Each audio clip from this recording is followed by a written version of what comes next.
Si os acordáis, la semana pasada habíamos quedado en un punto interesantísimo, un punto precioso. Habíamos hablado de la cena del Señor, de la institución, como se dice, de la cena del Señor.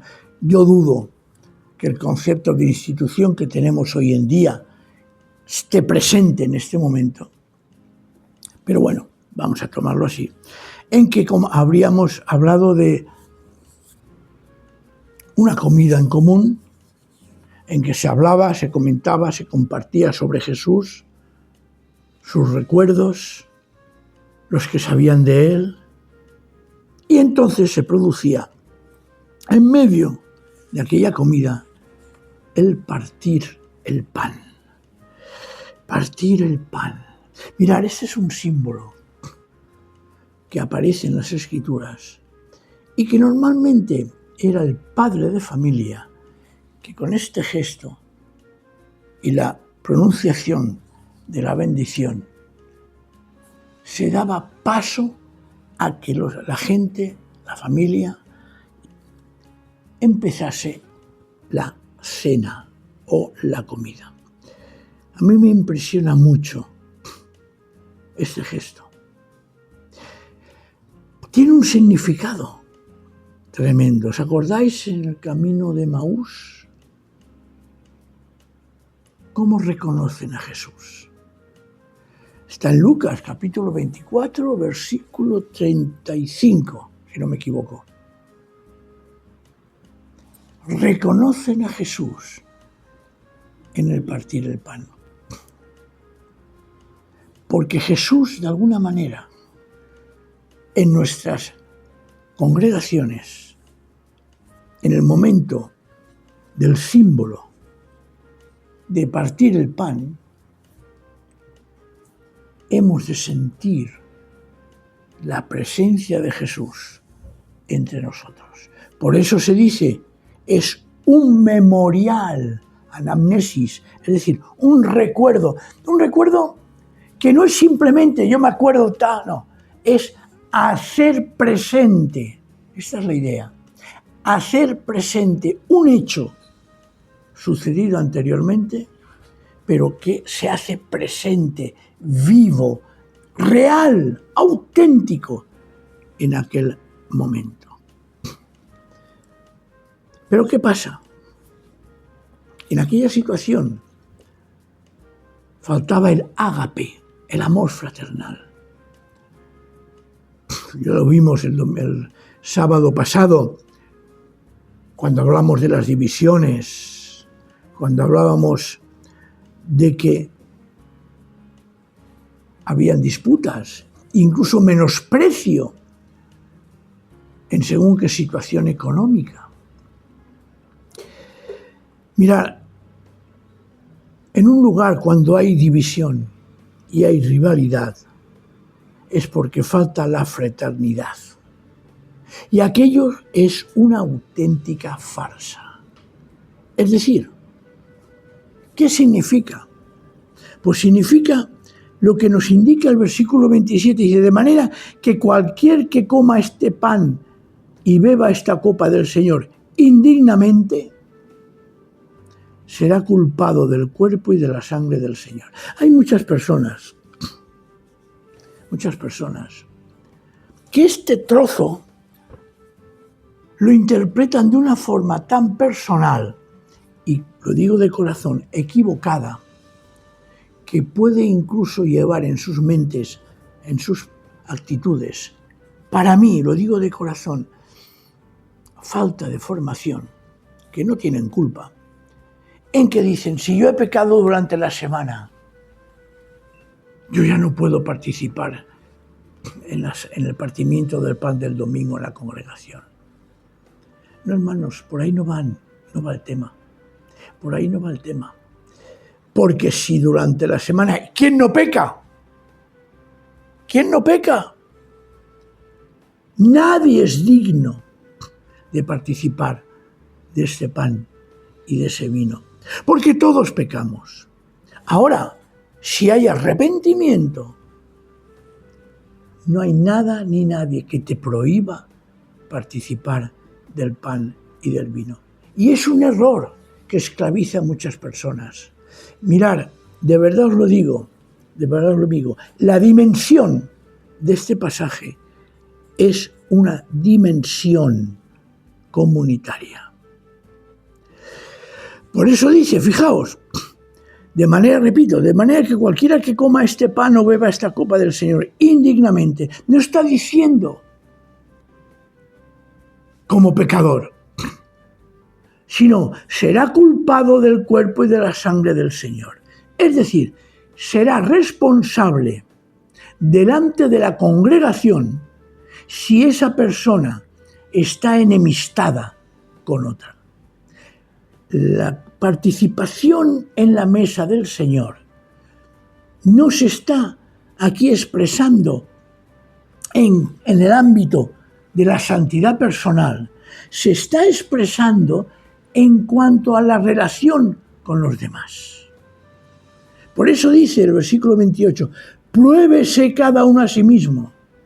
Es decir, reflexione sobre su relación con aquel hermano que tiene al lado o hermana y que va a participar del mismo pan. Y coma así del pan y beba de la copa. Y sigue, el que come y bebe, hay manuscritos que vuelven a añadir indignamente, pero quien come y bebe sin discernir el cuerpo, hay un añadido en un manuscrito, dice del Señor, sin discernir el cuerpo, es decir, aquel que come y bebe sin darse cuenta que el tomar el pan y beber el vino, porque era vino lo que el Señor usó en aquel momento, si uno no es capaz de discernir lo que está haciendo, juicio come y bebe para sí. Mirad, lo he dicho y lo voy a repetir aquí porque considero que es importante tenerlo presente. El pan, formado por muchos granos de trigo, molido, amasado al horno, y se forma el pan. Es necesario que tú y yo, granos de trigo, seamos triturados para formar precisamente la comunidad que estamos formando en cada congregación. Y cuando yo tomo ese pan y lo como, estoy comiendo espiritualmente al hermano o la hermana que tengo a mi lado y que por lo tanto debo tener una relación ágape de amor con los demás hermanos de la congregación. Y lo mismo pasa con el vino. El vino, uvas aplastadas, pisadas, deshechas, forman un solo líquido, un solo zumo, un solo vino. ¿Y qué sucede? Que tú, con los demás hermanos de la congregación, formas y eres un grano de uva que ha de ser triturado para vivir en comunidad. Claro, si ese grano de trigo y esa uva no está en armonía con el conjunto, aquí sí que entonces se produce el comer y beber indignamente. Por eso, cuando dice indignamente, se está refiriendo a la falta de fraternidad. Y si es una falta de fraternidad, aquello es una farsa, una hipocresía, y se come de forma indigna. Repito, y además lo dice el 29 que acabo de leer, se rompe, se puede haber roto el amor fraternal. Por eso, si tienes algo con un hermano o una hermana y estás delante de la mesa del Señor, reconcíliate. ¿Os acordáis de aquello que el Señor Jesús nos enseña? Reconcíliate con tu hermano o hermana.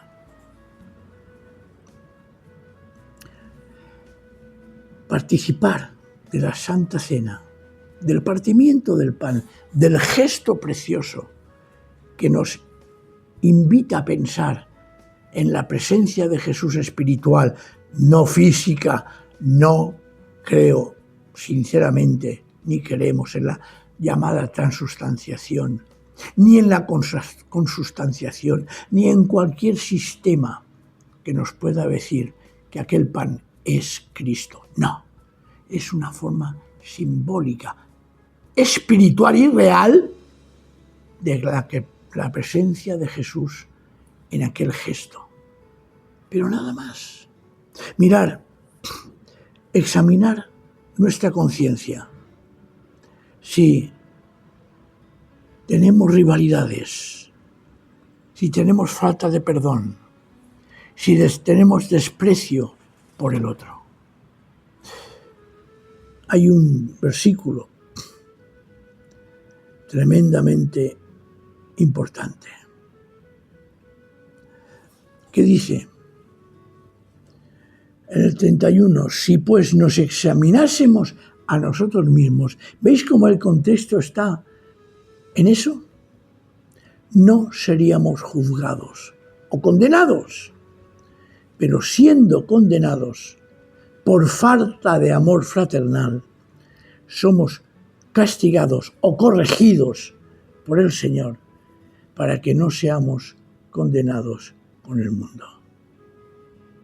Y Pablo, como siempre hace, al final, hace, como diríamos, un principio que ilumina todo lo que ha estado enseñando antes. Y está en el versículo 33 y 34. Fijaos. Así que, hermanos míos, cuando os reunís a comer, esperaos unos a otros. Vaya frase. Esperaos unos a otros. Que tarda mucho. Pastor, hay que dar gracias. Venga, que tengo hambre. Hermanos, la frase es clarísima. Esperaos unos a otros. Evidentemente hay personas enfermas que deberán de comer antes, claro que sí, o en su momento. Pero mayoritariamente la impaciencia puede atacarnos.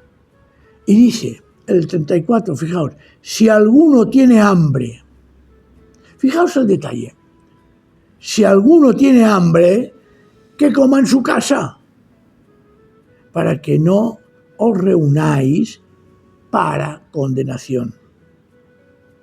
Fijaos, las demás cosas las pondré en orden cuando vaya. Pablo aquí tiene un trabajón increíble con aquella congregación. Y por eso repito lo que os he dicho en otros estudios. Es paradigmática, porque vemos reflejado en Corinto muchas de las cosas que nosotros estamos viviendo o podemos vivir o quizás algún día vivamos. Así que hoy lo dejamos aquí. Sobre todo esto, espero que el Señor nos haya iluminado, nos haya hecho comprender y, sobre todo, oremos para que el amor reine en nuestras congregaciones.